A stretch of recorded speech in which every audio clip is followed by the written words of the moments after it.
দৃষ্টি আকর্ষণ করছি, সবাই এসে যদি আমাদের অ্যাম্পিথিয়েটারে বসেন, আমরা খুব অল্প সময়ের মধ্যে শুরু করব। সবচেয়ে জরুরি বিষয়টি হচ্ছে যে এই পার্কে অনেক লোক হাঁটাহাঁটি করছেন, অনেকে বিভিন্ন জায়গায় খাচ্ছেন, কিন্তু আমরা কি জানি যে কোনো একজন যদি হঠাৎ করে তার কার্ডিয়াক অ্যারেস্ট হয়, আসলে কি করা উচিত? অথবা যদি সাডেন গলায় খাবার আটকে যায়, তাহলে কিভাবে সেটা রিলিভ করতে হবে? এই ছোট দুটি এই টেকনিক আপনি একটা মানুষের জীবন রক্ষা করতে পারেন, যেটি আসলে একান্তভাবে খুবই জরুরি এবং সবার জন্য জানা জরুরি। আমরা আসলে জনসচেতনতার জন্য এই বিষয়টি সম্পর্কে একটু জানাতে চাই। আপনারা যদি আমাদের সঙ্গে যুক্ত হন, আমরা খুব দ্রুত সময় শুরু করব এবং এখনই হয়তো আমরা আহ, শুরু করব আর কি, বা শেষ করব খুব দ্রুত। সিপিআর আসলে যদি অনেকেই দেখেন বিভিন্ন টেলিভিশন চ্যানেলে, বিভিন্ন মুভিতে, বিভিন্ন নাটকে, বিভিন্ন ছবিতে, তো দেখা যাচ্ছে একটা মানুষের যখন হার্ট বন্ধ হয়ে যায়, একই সঙ্গে সঙ্গে তার লাংসটিও কিন্তু বন্ধ হয়ে যায়। এই হার্ট এবং লাংস দুটি যখন বন্ধ হয়ে যায়, তখনই কিন্তু আমরা বলি কার্ডিয়াক অ্যারেস্ট, এবং তখন মানুষের কোনো জ্ঞান থাকে না। এই মুহূর্তে ইমিডিয়েটলি আসলে আমাদের কি করা দরকার, বিশেষ করে যারা এই তরুণ প্রজন্ম রয়েছেন, ইয়াঙ্গার জেনারেশন যারা রয়েছেন, তাদের তো অবশ্যই জানা দরকার যে আসলে ওই সময় কি দরকার। কারণ আমি যদি এই এতজন হাঁটছেন এখানে, কেউ একজন যদি কখনো এর শিকার হন, তাহলে আপনি যদি সেটা জানেন, তাহলে সেটা আপনি প্রয়োগ করতে পারবেন এবং তাকে হসপিটালে নেওয়া পর্যন্ত কোন সাপোর্টটুকু দেওয়া দরকার সেটি করতে পারবেন। না হলে দেখা যাবে যে আপনি নিজের বিবেকের কাছে দায়বদ্ধ থাকবেন। আমরা জানি যে বাইরের দেশে সবার জন্য এই সিপিআর ট্রেনিংটি ম্যান্ডেটরি এবং এটি জানতেই হবে। এটা একেবারেই মানে শুরু থেকেই সবাইকে শেখানো হয়, কিন্তু আমাদের দেশে আসলে সেটি আমরা এখনো ওইভাবে করতে পারিনি। আমরা বিশেষ করে যারা যেখানে পাবলিকলি অথবা সোসাইটিতে এই জিনিসটা এখনো ইন্ট্রোডিউস করতে পারিনি। আমরা যেটা করেছি হয়তো হসপিটালগুলোতে, ইমার্জেন্সিতে কিছু কিছু জায়গায় সেটা কাজ করছে এবং সবাই হয়তো এটা নিয়ে এত এওয়ার নয়। কিন্তু আমি বিশ্বাস করি যে আপনি যদি প্রয়োজন মনে করেন, যেমন আপনার পরিবারের কোনো কাছের কেউ একজন হার্ট অ্যাটাক হলো, একটু পর উনি জ্ঞান হারিয়ে ফেললেন, কার্ডিয়াক অ্যারেস্ট হলো, ওই মুহূর্তে কি করা দরকার আছে, এতটুকু যদি আপনি না জানেন, if you give support for 5 to 10 minutes, you can save the life. আমরা একটা ছোট্ট উদাহরণ হিসেবে দিতে পারি যে আপনারা অনেকে ফুটবল খেলা দেখে থাকেন, তাই না? ইউরোপিয়ান কাপ, বিভিন্ন লা লিগা, এগুলো, সেখানে একজন এরিকসন নামক একজন প্লেয়ার যখন খেলছিলেন, উনি মাঠের মধ্যেই কিন্তু কার্ডিয়াক অ্যারেস্ট হলো। তো সেই মুহূর্তে তার বিপরীত দলের যে যারা টিম, তারা সবাই তাকে ঘিরে ধরলো এবং তাদের ক্যাপ্টেন তাকে সিপিআর দেওয়ার পর, ওনাকে হসপিটালে নেওয়ার পর উনি কিন্তু এখন আবার খেলছেন। তো আবার একই প্রসঙ্গ যদি আমরা বলি, বাংলাদেশের ঢাকায় একটি ব্যাংকে আমরা দেখেছি যে একজন সহকর্মী কার্ডিয়াক অ্যারেস্ট হয়ে চেয়ার থেকে পড়ে গেল, কিন্তু তারা কেউ জানে না কি করতে হবে এবং উনি মৃত্যুর কোলে ঢলে পড়লেন। ভীষণভাবে আসলে ব্যথিত করে এই বিষয়গুলো, যে অথচ তারা যদি জানতেন ওই মুহূর্তে কি করা দরকার, তাহলে কিন্তু তার জীবনটি হয়তো বেঁচে যেতে পারে। কাজে বিভিন্ন আমরা পাবলিক প্লেসগুলোতে, বিশেষ করে আমরা বলি যে বিশেষ করে শপিং মল, এয়ারপোর্ট, তারপর হচ্ছে পার্ক, অথবা এইসব জায়গাগুলোতে কিন্তু এই সিপিআর এর গুরুত্ব অনেক রয়েছে, কারণ এখানে অনেক মানুষ আসে। যে কোনো কেউ দেখবেন যে হঠাৎ করে একজন বয়োবৃদ্ধ মানুষ পার্কে হাঁটছেন, ওনার হয়তো হার্টের একটি সমস্যা ছিল, উনি হয়তো জানেনও না, সেখানেই দেখবেন যে হয়তো পড়ে গেলেন। তো এই জায়গাটিতে কিভাবে আমরা অ্যাসেস করব, কিভাবে আমরা তাকে আবার পুনরায় হার্টটিকে সচল করতে পারবো, সেটি আমরা খুব সংক্ষেপে একটু দেখাবো।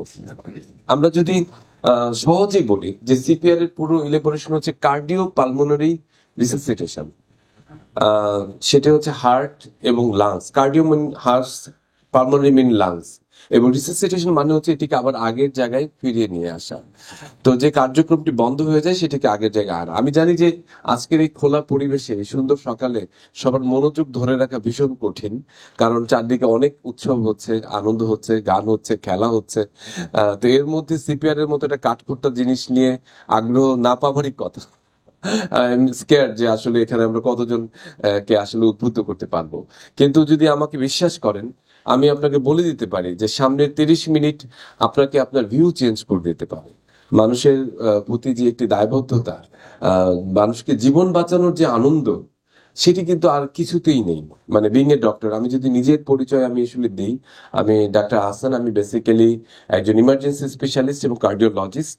আমি কাজ করছি প্রাভা হেলথে একজন ভিজিটিং কনসালটেন্ট হিসেবে, এবং বেসিক লাইফ সাপোর্ট এবং অ্যাডভান্স কার্ডিয়াক লাইফ সাপোর্টের উপর আমি আমেরিকান হার্ট অ্যাসোসিয়েশন একজন ইনস্ট্রাক্টর হিসেবে কাজ করছি। এবং আমরা বসুন্ধরা বনানী, আমি হোয়াইরাজদিন অ্যাপোলো, আমরা আমরা অ্যাপোলো প্রিয়জন নামক একটা প্রোগ্রাম করেছি, যেখানে আসলে সোসাইটির প্রত্যেকটি ব্লকে ব্লকে একজনকে আমরা ট্রেন করার চেষ্টা করেছি।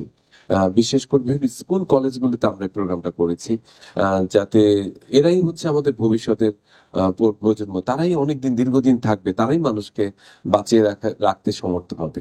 তো সেই জন্য আমরা নিজের জন্য আরেকজনকে শেখাতে হবে যে আমার বাসায় যদি কারো একটা অ্যারেস্ট হয়, তাহলে তাকে সেই মুহূর্তে কি করব।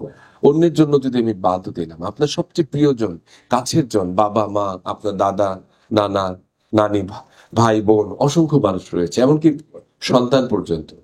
এটা আমরা এটি দেখাবো। আরেকটা জিনিস শেখাবো, সেটি হচ্ছে গলায় যদি খাবার আটকে যায়, বিশেষ করে যারা শিশু যারা রয়েছেন অথবা বৃদ্ধ, যেমন আপনার এখানে অনেক আনন্দ নিয়ে খাচ্ছেন, হাসাহাসি করছেন, হঠাৎ করে একটা মাংসের টুকরা বা একটা কিছু আমাদের শ্বাসনালীতে আটকে গেল, দিস ইজ কল চোকিং। সেই চোকিংটাকে আমরা কিভাবে রিলিভ করব, এবং এটি কিন্তু মৃত্যুর অন্যতম একটা কারণ।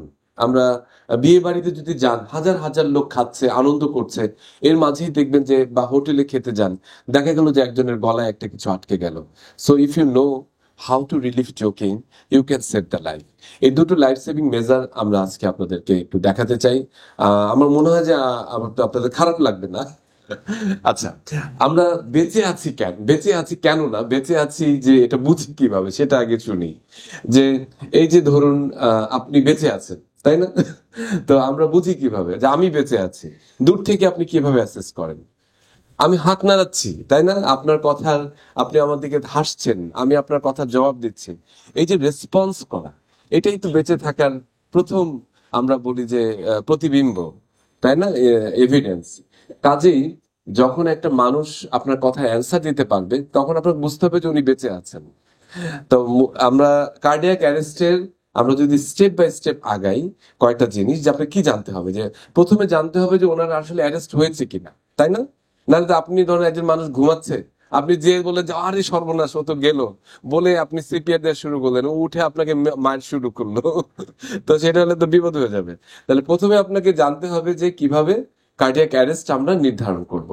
আমরা বলি যে আমরা বেঁচে থাকার এই হার্ট এবং লাংস এর প্রথম কাজটা কি? হার্ট একটা পাম্পের মতো, না, এই যে পানির পাম্পের মতো, সে সারা শরীরে রক্তকে সঞ্চালন করে।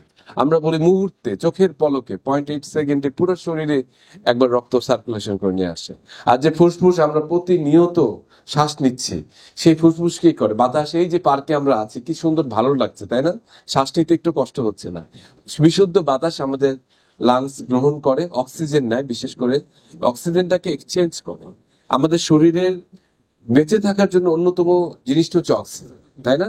আপনি যদি মনে করেন যে কিছু দরকার নেই, কিন্তু অক্সিজেন ছাড়া বাঁচতে পারবেন, তাই না? সেই অক্সিজেনকেই লাংস প্রোভাইড করে। তো হার্ট এবং লাংসের মধ্যে একেবারেই খুব গভীর সম্পর্ক, বলা যায় যে একদম জড়ুয়া ভাই বোনের মতো। তো তারা একজন আরেকজনকে ছাড়া বাঁচতে পারে না। তো সেজন্য যখন হার্ট অ্যাটাক হয়, তখন অটোমেটিক্যালি কিছুক্ষণ পর লাংসও বন্ধ হয়ে যায়। আবার যখন লাংস বন্ধ হয়ে যায়, একটু পর হার্ট অ্যাটাক হয়। হার্ট অ্যাটাক একটা খুব বড় একটা কারণ। বিশেষ করে আমরা জানি যে আমাদের যে খাদ্যাভ্যাস, আমাদের যে প্রতিদিনের চলাফেরা, তার মধ্যে আহ আমরা কায়িক পরিশ্রম অনেক কম, তাই না? হাঁটাহাঁটি কম করি, বাসা থেকে গাড়িতে উঠি, অফিসে যে গাড়িতে নামি, আবার বাসায় ঢুকে যাই। আর খাবার দাবার এখন তো আমরা বলবো যে বিভিন্ন মানে যারা বাসায় খাবার পৌঁছে দেয়, তাদের বদলতে এখন আরো সহজ হয়ে গেছে। এবং জাঙ্ক ফুড, এসব কারণে আমরা কিন্তু খাদ্যাভ্যাসটি আমাদের সঠিক নয়। এই কারণে পুরনো ঢাকার একটি প্রবাদ রয়েছে, সকালবেলা নেহারি, রাতের বেলা তেহারি। যে নেহারি দিয়ে খাবার শুরু, তেহারি দিয়ে খাবার শেষ। এইভাবে যদি নিজের উপর অত্যাচার করেন, একসময় কি হয়? কোলেস্টেরল বেড়ে যায়, এবং এই কোলেস্টেরল হচ্ছে মূল জায়গা যেটি আমাদের হার্ট অ্যাটাকের অন্যতম একটি কারণ। একই সঙ্গে যাদের ডায়াবেটিস রয়েছে, যাদের উচ্চ রক্তচাপ রয়েছে, যাদের কিডনি ডিজিজ রয়েছে, তাদেরও হার্ট অ্যাটাকের আশঙ্কা অনেক গুণ বেড়ে যায়। এবং আশ্চর্যজনক বিষয় আপনি জানবেন, আগে আমরা ভাবতাম যে শুধুমাত্র বোধহয় বয়স্ক হলেই হার্ট অ্যাটাক হয়।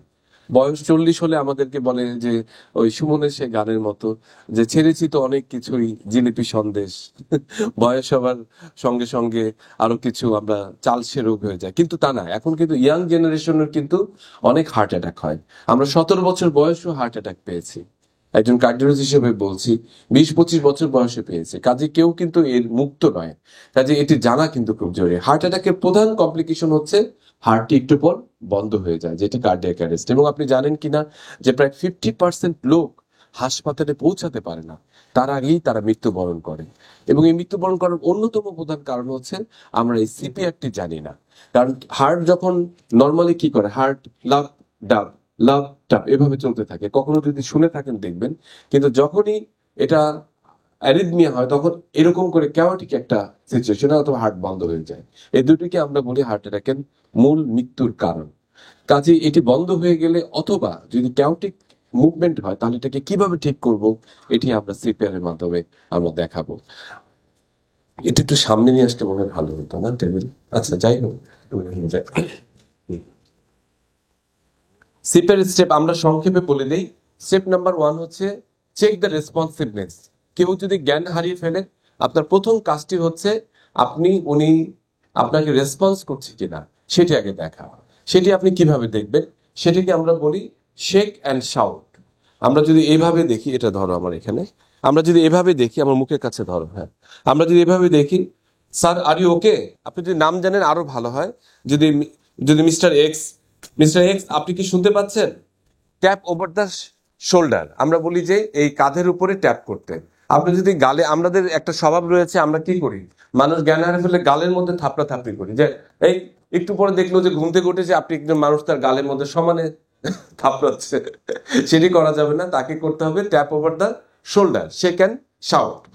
দ্বিতীয়, এটিতে যদি উনি রেসপন্স করেন, উনি যদি বলেন যে আমি তো ঠিক ঘুমাচ্ছিলাম, আমি তো ঠিক আছে, তাহলে তো আপনি বেঁচে গেলেন, তাহলে তার মানে সে ঠিক আছে।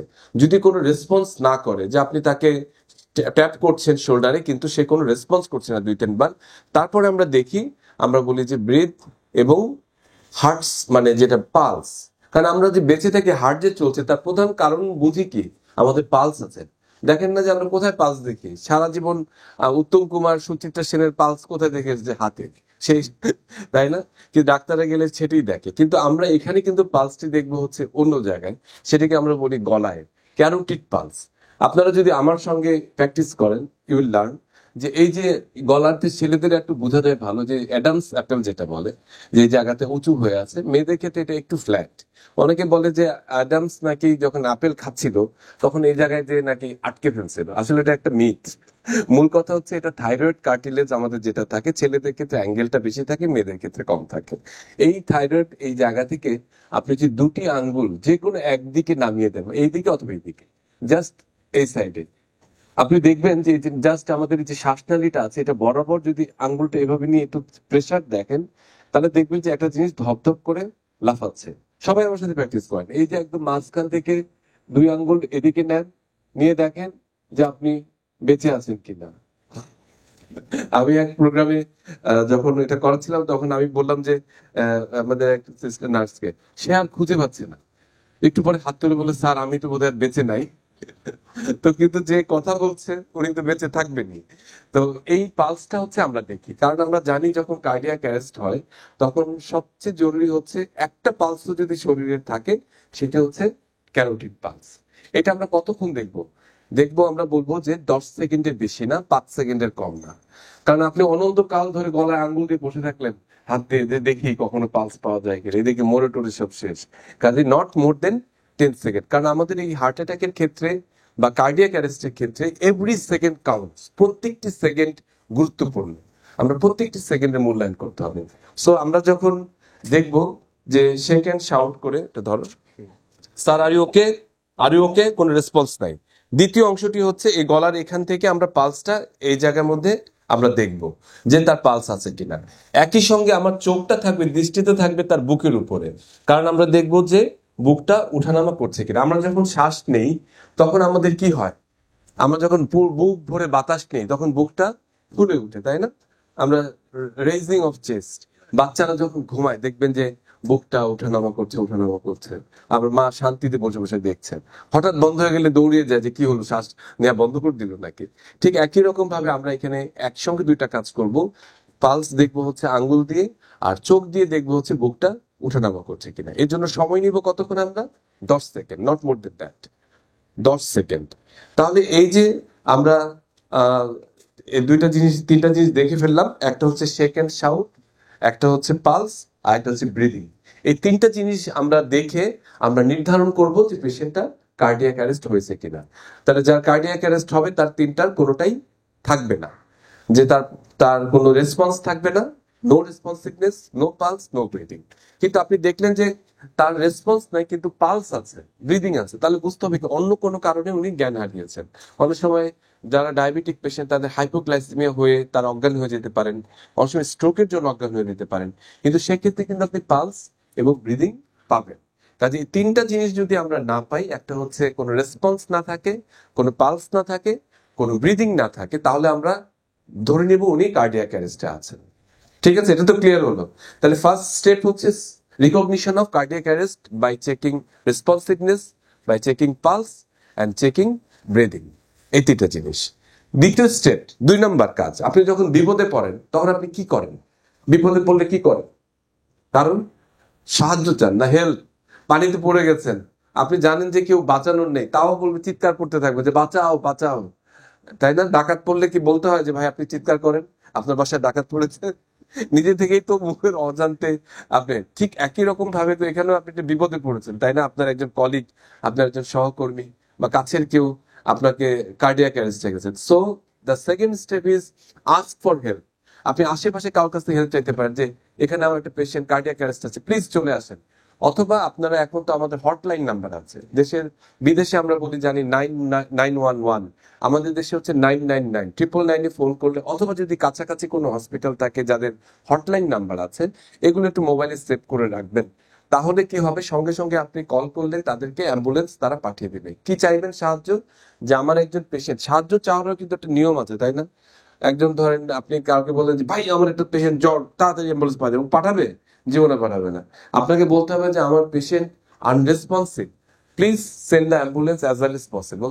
এবং আমরা জানি যে একটা শক দেওয়ার একটা যন্ত্র আছে, আপনার বিভিন্ন মুভিতে দেখেন যে যে শক দেওয়ার সঙ্গে সঙ্গে নায়ক নায়িকা অবধারিত ভাবে জ্যান্ত হয়ে আবার লাফিয়ে ওঠে, তাই না? যে শক দেওয়াটা হচ্ছে আমরা বলি যে সবচেয়ে মানে ক্রুশিয়াল একটা ভাইটাল পার্ট। সেই শক দেওয়ার যন্ত্রটা আমরা বলি এইইডি, অটোমেটেড এক্সটার্নাল ডিফিব্রিলেটর। এটাকে বলবেন যে নিয়ে আসবেন, যে শক দেওয়ার যন্ত্রটা নিয়ে আসেন। আমরা হয়তো এখানে দেখাবো না, কিন্তু বলতে হবে এইইডি, অটোমেটেড এক্সটার্নাল ডিফিব্রিলেটর। এটা পৃথিবীর সব দেশের, আপনার এয়ারপোর্ট, শপিং মল, বড় বড় যে রেল স্টেশন, অনেক সময় দেখা যাচ্ছে অনেক জায়গায় গ্যাদারিং যেখানে হয়, পার্ক, এসব জায়গায় অনেক সময় থাকে। এটা একটা মানুষ, যে কোনো মানুষ ইনস্ট্রাকশন ফলো করলে সেটা ব্যবহার করতে পারে, জাস্ট ওটাকে ইউটিলাইজ করতে হবে। থার্ড স্টেপ হচ্ছে, তাহলে 1 নম্বর হচ্ছে রিকগনিশন কার্ডিয়াক অ্যারেস্ট, 2 নম্বর হচ্ছে আপনি আস্ক ফর হেল্প, 3 নম্বর হচ্ছে সিপিআর। সিপিআর এর 3টে স্টেপ আমরা বলি সিএবি। সিতে হচ্ছে কম্প্রেশন, এতে হচ্ছে এয়ারওয়ে, বিতে হচ্ছে ব্রিদিং। এই 3টা কথা মনে রাখবেন। কম্প্রেশনটাই মেইন। ধরো এটা আমরা বলি যে 30টা কম্প্রেশন, বড়দের জন্যটাই আমি বলছি, অ্যাডাল্টের ক্ষেত্রে 30 কম্প্রেশন। আপনি একেবারে সব ছেড়ে ওনাকে যদি যদি এরকম জায়গা টেবিল থাকে তাহলে সুবিধা, যদি নাও থাকে কোনো অসুবিধা নেই, তাকে মাটিতে একদম রেখে, মাটিতে রেখে হাঁটু গেড়ে আপনি বসতে পারেন। আমি দেখালাম না, টেবিলে দেখাচ্ছি যাতে সবাই দেখতে পারেন। তাহলে তাকে করতে হবে আপনার এই হাতের পজিশনটা বুকের ঠিক, আমরা বলি যে বুকের যে ব্রেস্ট বোন যেটা আছে, আমরা স্টারনাম যেটা বলি, এটার ঠিক লোয়ার হাফ, মানে নিচের অংশে আমরা যদি এতটুকু ধরি তাহলে তার লোয়ার হাফ সেন্ট্রালি, মাঝামাঝি। ঠিক আছে, ছেলেদের ক্ষেত্রে সুবিধা যে নিপেল লাইন এবং আমাদের যে নেজাল লাইন, এই দুইটা যেখানে মিশে সেখানে করলেই হবে। তো এই যে হাতটাকে আমি ঠিক, একটা হাতের যে হিল সেটাকে আমরা সেখানে রাখবো, আরেকটা হাত তার উপরে রাখবো, ঠিক আছে, যে করো, আর তাকে চিৎ করে শুয়ে দিব, মাটিতে হোক বা কোনো টেবিলে হোক। শুয়ে দেওয়ার পরে এই হাতটাকে স্ট্রেট করতে হবে, এই যে এই হাতটা কোনো বাঁকা থাকবে না, এরকম করা যাবে না, স্ট্রেট। ঠিক আছে, স্ট্রেট করে আপনি একটা প্রেসার চাপ দিবেন। কিভাবে? যেমন আমি দেখছি, দেখাচ্ছি। 1, একটা শব্দ হলো, দেখবেন যে ক্লিক করে 1 2 3 4, এটা ধরো টেবিল, 5 6 7 8 9 10 11 12 13, 14, টেবিলটা ধরো, 16, 17, 18, 19, 20, 1, 2, 3, 4, 5, 6, 7, 8, 9, 10। এই যে 30টা কম্প্রেশন আমরা দিলাম একই সঙ্গে, এই 30টা কম্প্রেশনটাই কিন্তু বাঁচানোর মূল মন্ত্র, বাকিগুলো আমরা অক্সিলারি। এই যে 30 কম্প্রেশন আমরা কতক্ষণ রেটে দিলাম, রেটটা হচ্ছে প্রায় যত তাড়াতাড়ি দেওয়া যায় 100 থেকে 120 পার মিনিট। আর আমরা কম্প্রেশন কয়টা দিলাম 30। এখন কতক্ষণ আমরা কতটুকু দাবাবো, মানে এই যে দেখেন আপনি ভীষণ শক্তিশালী একজন মানুষ, আপনি এমন এক চাপ দিলেন দেখা গেল যে সমান হয়ে গেল পুরা, আর বেঁচে থাকার কোনো সুযোগই থাকলো না। অথবা আপনি হালকা ডাইট করছেন, হালকা করে দিলেন একটু, যে আমার বেশি যাতে শক্তি খরচ না হয়, এর কোনোটাই করা যাবে না। আমরা বলি বড়দের ক্ষেত্রে এটা 2 ইঞ্চ বা 5 সেন্টিমিটার, আর যারা বাচ্চা রয়েছে বা আমরা ছোটদের কথা বলছি তাদের ক্ষেত্রে 1.5 ইঞ্চ বা 4 সেন্টিমিটার।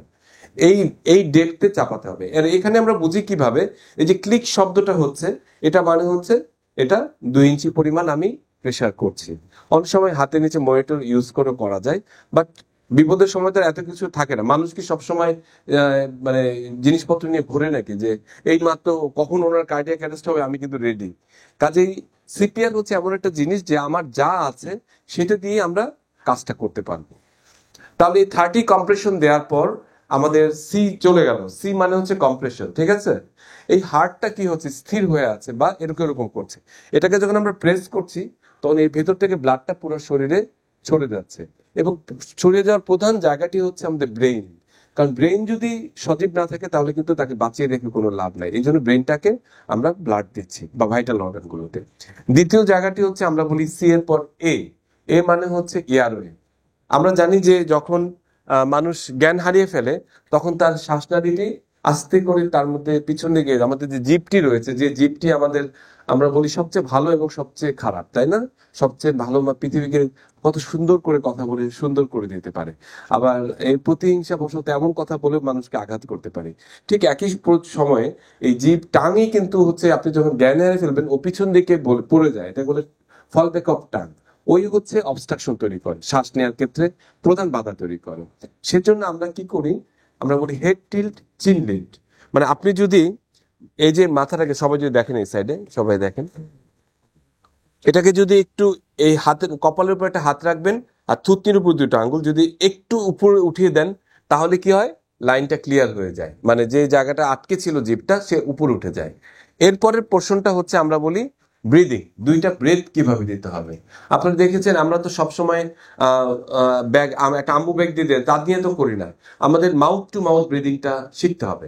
সেক্ষেত্রে যেটা করতে হয় যে একটা, এখন তো অনেক কিছু উপায় আছে যে মাউথের সাথে পুরো মাউথ লাগাতে হবে না, আপনি অনেক সময় আপনাদের আমরা বলি যে ফেস মাস্ক পাওয়া যায়, অনেকের পকেটে থাকে। আর যদি কিছু না থাকে, মেয়েদের ওড়না রয়েছে, শাড়ির আঁচল রয়েছে, ছেলেদের পকেটে রুমাল রয়েছে, টিস্যু রয়েছে, কাজে টিস্যুটাকে আমরা ইউজ করতে পারি। জাস্ট টিস্যুটাকে একটু ওপেন করে আমরা এই মুখের উপর পুরোপুরি দিয়ে দিব, ঠিক আছে, দিয়ে পুরোপুরি ঢেকে নাকটা, আমাদের নাকের সাথে মুখের একটা সংযোগ রয়েছে, কাজে নাকটাকে বন্ধ করতে হবে, পিঞ্চ করতে হবে। তাহলে আমরা কি করছি, এই মুখের উপর এটা দিয়ে নাকটাকে বন্ধ করে দিলাম, আর এই যে হেড টিল চিন লিফট এভাবে রেখে আমরা কি করব, পুরো একটা নর্মাল ব্রেথ নিব, নর্মাল একটা ব্রেথ নিব, নিয়ে মুখের সাথে পুরো মুখটা সিল করতে হবে। যেমন দেখেন এটা ফুললো, দেখেন আমার নোটিস করেন, এটা ফুললো না, একটু বুকটা একটু ফুলে উঠলো না, তার মানে যখন আপনি দেখবেন যে চেস্টটা রাইজ করছে তখন বুঝবেন যে বাতাসটা আপনার লাংসে গিয়েছে। এই জন্য কি করতে হলো, আমাকে নাকটা বন্ধ করতে হলো, মুখটাকে একটু ওপেন করতে হলো, আর হেড টিল চিন লিফট করে আমরা দুইটা ব্রেথ দিলাম। এটি হচ্ছে আমাদের ব্রিদিং টেকনিক, যেটা আমরা মাউথ টু মাউথ ব্রিদিং বলি। এটি আমরা সাধারণত প্রিয়জন অথবা দূরের হলেও একটা ব্যারিয়ার ইউজ করে আমরা ইউজ করতে পারি। এছাড়া অল্টারনেট ওয়ে রয়েছে, আমরা বলি যে ফেস মাস্ক রয়েছে যেটাতে মুখের সাথে মুখের কানেক্ট হবে না, অথবা আম্বু ব্যাগ রয়েছে, সেটাও হসপিটাল সেটিংসে ব্যবহার করা হয়। এই তিনটি জিনিস, একটা হচ্ছে তাহলে কম্প্রেশন, 30 কম্প্রেশন, আর দুইটা ব্রিদিং, এই দুইটা মিলে একটা সাইকেল, আমরা বলি 30:2। 30টা কম্প্রেশন, দুইটা ব্রেথ, 30টা কম্প্রেশন, দুইটা ব্রেথ, এরকম কয়টা দিবেন, মোট 5 সাইকেল, 5টা সাইকেল। তাহলে আমরা 30টা কম্প্রেশন আর দুইটা ব্রেথ, এটাকে একটু এদিকে নিয়ে আসা যায় কিন্তু দর্শন সব এদিকে, আচ্ছা যাক, ওদিকে আনলে ভালো হতো, একটু ধরে একটু ওদিকে নাও তো একটু, ও ছেড়ে যাবে না তো, ভেঙে যাবে না তো, থাক থাক থাক থাক থাক, দরকার নেই। আচ্ছা, তাহলে এই 30টা কম্প্রেশন, 20 মিনিট আছে। হ্যাঁ আচ্ছা 20 মিনিটস অনেক, আমাদের শেষই প্রায়। তাহলে 30 কম্প্রেশন 2 ব্রেথ দেওয়ার পর আমরা 5টা সাইকেল কমপ্লিট করার পর আমরা বলছি যে আমরা 10 সেকেন্ড বিরতি পাবো। এই 10 সেকেন্ডে আমরা দেখবো তার পালস আবার ফিরে এসছে কিনা। আমরা তো অধৈর্য জাতি, ধরেন 30টা কম্প্রেশন দেওয়ার পর দেখি যে পালস আসছে কিনা, আবার দেখি যে পালস আসছে কিনা, সেটা করা যাবে না। তাহলে 30 compression 2 breath, 2 breath, 30 compression 2 breath. এবার 5টা সাইকেল দেওয়ার পর আমরা বলি যে আমরা 10 সেকেন্ডে আবার চেক করবো তার পালস ফেরত আসছে কিনা। এই 5টা সাইকেল আমরা করতে 2 মিনিট সময় লাগে, বেশি না, মাত্র 2 মিনিট। তাহলে 2 মিনিট পর পর আমরা পালস চেক করব এবং আমরা দেখবো যদি দেখেন পালস ফিরে আসছে তাহলে তো আপনি ভাগ্যবান, লাকি যে সে ফিরে আসছে। আর না আসলে আবার পরবর্তী সাইকেল করতে হবে। এবং একই সঙ্গে হসপিটালের যারা আসছে তারা আসা মাত্রই তাদেরকে হ্যান্ড ওভার দিতে হবে যে আমার পেশেন্ট এতক্ষণ আমি সিপিআর দিয়েছি, 5 মিনিট সিপিআর বা 6 মিনিট দিয়েছি, এখন এই কন্ডিশন। এই যে আপনি দিলেন সিপিআরটা, এর মধ্যে দুটো কাজ হতে পারে। এক হতে পারে যে পেশেন্ট আবার ফিরে আসতে পারে, দুটো হতে পারে কন্টিনিউ হতে পারে। কন্টিনিউ হলে কি হবে, অ্যাটলিস্ট তার ব্রেনটা নষ্ট হবে না, তার ভাইটাল যে অর্গানগুলো রয়েছে সেগুলো নষ্ট হবে না। না হলে হসপিটাল নেওয়ার পর তাকে বেঁচে গেলেও কিন্তু সারা জীবন তাকে ওই ভেজিটেটিভ স্টেটে থাকতে হবে। That is the important of the CPR. কাজে এই সিপিআর এর এই প্রসেসটা আমি যদি একবার পুরোটা দেখাই তাহলে আপনাদের হয়তো মনে থাকবে, তারপরে আমরা হয়তো একজন একটু ডেমো দিব একজনকে দিয়ে। যেমন একটা পেশেন্ট খুবই হঠাৎ করে পড়ে গেছে, আপনি দেখলেন, প্রথমে দেখতে হবে যে আপনার সাইড সেফ আছে কিনা। যেমন এমন একটা জায়গায় উনি পড়ে গেলেন, ওনাকে রাস্তার মাঝখানে ওনাকে সাইডে নিতে হবে যাতে কোনো গাড়ি না আসে। কোনো এমন একটা জায়গায় যে উপর থেকে ইট পড়ছে সেখানে করা যাবে না, আগে আপনি নিজের নিরাপত্তাটাকে দেখতে হবে। সঙ্গে সঙ্গেই স্যার আর ইউ ওকে, কাজে কোনো রেসপন্স নাই। সঙ্গে সঙ্গে আমরা কি করছি, ব্রেথ এবং পালস দেখছি, পালস এবং ব্রেথ দেখছি। কতক্ষণ মনে মনে কাউন্ট করবেন, 1 2 3 4 5 6 7 8 9 10, এর মাঝে কোনো রেসপন্স নাই। তারপর কি করছি আমরা, কল ফর হেল্প, যে call 991, please send an ambulance with an eighty, অথবা আশেপাশে থাকলে যে প্লিজ হেল্প মি। তারপরে আমরা সিপিআর শুরু করছি। সিপিআর শুরু করার প্রথম পর্বটাই হচ্ছে কম্প্রেশন। 30 কম্প্রেশন আমরা শুরু করলাম। 1 2 3 4 5 6 7 8 9 10 11 12 13 14 15 16 17 18 19 20 1 2 3 4 5 6 7 8 9 10। ঠিক আছে, তারপরে আমরা কি করলাম, দুইটা ব্রেথ আমরা শুরু করলাম। রেডি, 1 2, দুইটা ব্রেথ আমরা দিলাম। ঠিক আছে, এই হচ্ছে একটা সাইকেল। এইভাবে আমরা আবার 5টা সাইকেল শুরু করব। যদি আপনার বন্ধু সঙ্গে থাকে, পরবর্তী সাইকেলটা সে শুরু করতে পারে, 2 মিনিট পর পর আপনি রেস্ট এলেন। এটা হচ্ছে সিপিআর এর মূল জায়গা। বাচ্চা যদি হয় তাহলে আমরা কি করব, ডেপটা একটু কমাবো। আর যেটা রেট যেটি বলছে, একেবারে ছোট বাচ্চা যদি হয়, যাদের রেসপিরেটরি অ্যারেস্ট বেশি হয়, তখন আমরা বলি 15:2, 15টা কম্প্রেশন দেওয়ার পর 2টা ব্রেথ দিই, যদি 2 জন আপনারা থেকে রাখেন। এই বেসিক হচ্ছে সিপিআর। আমরা সিপিআর এর জাস্ট একটু যদি আমরা টিউনিং করি, কেউ একজন কি ভলান্টিয়ার হবেন যে একটু এসে এখানে দেখাতে পারবেন? একজন চলে আসেন, আপনি আসেন প্লিজ। আমরা একটা হাততালি দেও নাকি সবাই, উনি নিজে থেকে ভলান্টিয়ার হয়ে আমাদের এখানে দেখাতে চাচ্ছেন। কাম, কি নাম আপনার? Marjuka. Thank you, Marjuka. So this is your patient. You in the shopping mall, okay, shopping with your friend. Suddenly she collapsed. Okay. And this is মানে সবাই তাকে শুয়ে দিল বেডের উপরে, বেডে। এখন আপনি কি করবেন? Nashiba, are you okay? Are you Great, okay, Nashiba? great. Okay. No response. Please help me. না, তার আগে দুটো পালস এবং ব্রিদিং দেখতে হবে। হ্যাঁ, ঠিক আছে, 10 second. 1 2 3 4 5 6 7 8 9 10. So she's in cardiac arrest. Now call for help. Okay. Can anyone help me, please? I need help. My friend has collapsed. Yes, right. Now start CPR. Come. এই পাশ থেকে, হ্যাঁ, right. এই যে হাতটা একদম সেট, রাইট। সো সামনে একটু ঝুঁকে আসে না একটু, হ্যাঁ, রাইট। 1, আর একটু শব্দ হবে, একটু নিচে হলে 1, রেডি, গুড।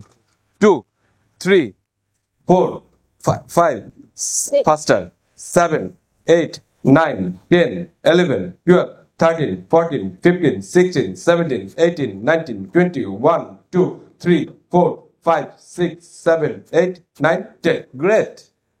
এবার একটা টিস্যু দিচ্ছি, হ্যাঁ, হ্যাঁ একটু করেন, হ্যাঁ এটা আগে শোন শোন শোন শোন শোন লিসেন লিসেন লিসেন, আগে নাকটা চিপে ধরতে হবে ওর, হ্যাঁ তারপরে একটু হেড টিল চিন ডিপ করতে হবে, এই যে একটু উঁচু করে। Okay. এবার মুখটা মুখের সাথে সিল করে দিয়ে হাতটা একটু দেখায় আমরা ফুলে কিনা, জোরে 1 2, ভেরি গুড ভেরি গুড, খুব সুন্দর হয়েছে। আবার সাইকেল শুরু হবে, জোরে একটা হাততালি দিই আমরা আজুগাকে, খুবই এত অল্প সময় কিন্তু খুব ভালো সে গ্রাফস করেছেন। Thank you so much, thank you so much.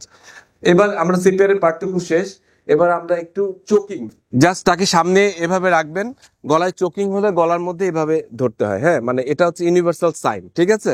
পিছন দিকে যাবেন, তার পিছনে একটা পা দিবেন, এই যে নাভিটা খুঁজে বের করবেন, করে এই যে নিচ থেকে 1 2 3 4, মানে যতক্ষণ পর্যন্ত না খাবারটা বেরিয়ে না আসবে ততক্ষণ পর্যন্ত আমরা বলি এটাকে হেমলিক ম্যানুভার। এভাবে গলাটা খাবারটা বেরিয়ে আসবে। আমি অ্যাডাল্টের ক্ষেত্রে দেখালাম, আর বাচ্চাদের, হ্যাঁ আরেকবার দেখাবো, আচ্ছা আবার ধরো। সো আমরা যদি করি সিপিআর, পিছন দিকে আমি দাঁড়াবো, তার এই যে নাভিটার উপরে হাতটা এইভাবে রাখবো, রেখে আপওয়ার্ড অ্যান্ড ব্যাকওয়ার্ড প্রেসার, জোরে 1 2 3 4 5, যতক্ষণ পর্যন্ত না খাবারটা বেরিয়ে আসে। এটা হচ্ছে অ্যাডাল্টের ক্ষেত্রে। আর বাচ্চাদের জন্য যদি হয় তাহলে জাস্ট চেয়ারটা দাও তো একটু, একটা জাস্ট শুধু 1 সেকেন্ড দেখে দিন, ঘোরাও, এভাবে ঘোরাও। যদি কোনো বাচ্চাদের ক্ষেত্রে হয় তাহলে কি করবেন, বাচ্চাটাকে কোলে নেয়ার মতো বাচ্চা, তাকে একটা পায়ের উপর এভাবে রাখবেন পিছন দিকে, পিছন দিকে 5টা ব্যাক স্ল্যাপ দিবে যেভাবে আপনারা জানেন, 1 2 3 4 5, আবার তাকে উঠাবেন এভাবে, উঠিয়ে তাকে কি করবেন, বুকের মাঝখানে 5টা সিপিআর দিবেন, 1 2 3 4 5। এটা হচ্ছে ছোট বাচ্চাদের ক্ষেত্রে, যতক্ষণ পর্যন্ত না জিনিসটা বেরিয়ে না আসে। ঠিক আছে, আমরা শেষ করে দিই তাহলে। হ্যাঁ, so thank you very much for your patience hearing, এবং কিছু ব্রোশার দিয়ে দাও। আমার মনে হয় যে আপনাদের হয়তো একটা ধারণা দিতে পারে, হয়তো সবাইকে এভাবে প্র্যাকটিক্যাল করাতে পারিনি সময় স্বল্পতার জন্য। নিশ্চয়ই পরবর্তীতে আমরা কখনো আবার দেখা হবে, কখনো আমরা করব। Thank you so much for being with us.